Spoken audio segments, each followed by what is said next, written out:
first dried herbal recipe, we're going to learn how to make a really simple rub. So this lends itself well to fish before grilling, roasted veggies, anything that's going to have a little bit of time on the heat to allow these dried herbs to really release their flavors. So with this rub, essentially what we're doing is doing 1 part herb to a 1/2 part salt, okay? So here are the herbs we're going to use. Fennel seed, celery seed, rosemary, and coriander seed.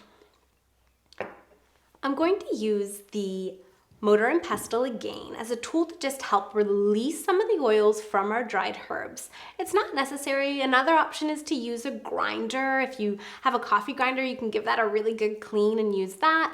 You can use this, or you can just leave them whole. Again, it's a marinade, so it's just going to stay on the meat for a little bit of time before grilling. So it's not essential that that's something that needs to be totally broken apart. But I just like to get those flavors out a little bit more, so I'll show you how to do that here today. So fennel, let's give this a little bit of a bash, get some of those flavors up. So again, we're going to take this, we're going to bash and muddle, okay?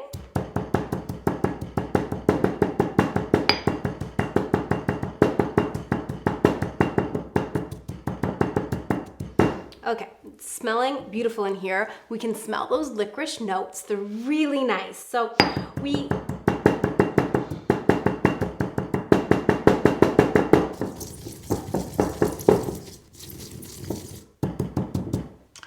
all right, celery seeds. So this is a really special little guy, and that I think it's often forgotten. Either it doesn't exist in your pantry currently, or it's something that's tucked away in the back of the Lazy Susan saying, use me, I'm full of potassium, I have a lot of calcium, your bones love it, they love it, please, celery seed. Okay, so let's put some of that in. The flavor on it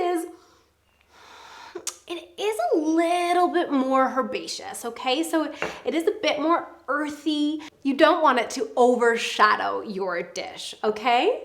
So we're going to use rosemary as well, and all right, pop quiz, rosemary. Immune system, ding, ding, ding, ding, ding. Okay, and our coriander seeds. So coriander seed is quite pretty, but they do crack open really, really easily. So we'll put that in here, cooling again. And I'm going to give this a big kind of breakdown. So I'm going to take about a few minutes to really work through these dried herbs, get them releasing their flavors before adding them to the salt. So we bash and we muddle. And be patient with this and enjoy the fact that it actually is really, really, really soothing, and it kind of gives you a bit of a workout. Switch it up, make sure your arms aren't even, and you know what? You've gotten your workout in and dinner ready. You're a superstar.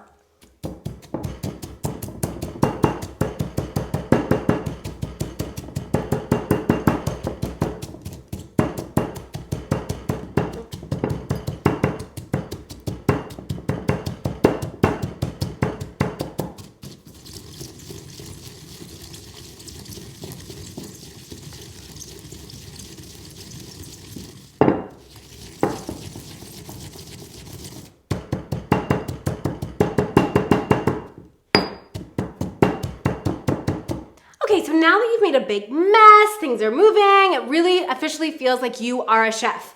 So we've ground this up, you're starting to see, you can make this go, you can get this, if you wanna keep going at it, you can get it to being a really dried powder-like consistency. But for this, we're gonna just stop here. We've got some of those beautiful smells. Your nose is your friend here, okay? So that's gonna let us know what's happening.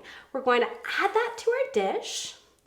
And then what we have here in quantity, we want to match that with half the amount in salt, okay? So I'll just eye that here and incorporate.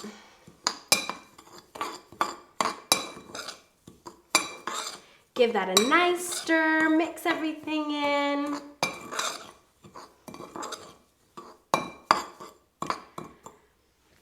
Now this is something I often get my clients to do because it's a make ahead. This can be kept in your pantry. You can leave it in a tight sealed dish, or you can put it through, actually, it's great to put in a grinder. If you have an extra pepper grinder or anything like that, that works really well. And then you can be using this salt blend as you please. So it's just a nice flavored salt. It's going to up the ante in terms of anybody that needs cooling, which almost everyone I see can benefit from some of these anti-inflammatory properties in this. And we then are all of a sudden taking our salt that we tend to see as an evil and seeing it as a really beautiful medicinal ingredient. Use this on your next roasted dish and let me know how you like it. Now we're going to learn how to make a traditional garam masala.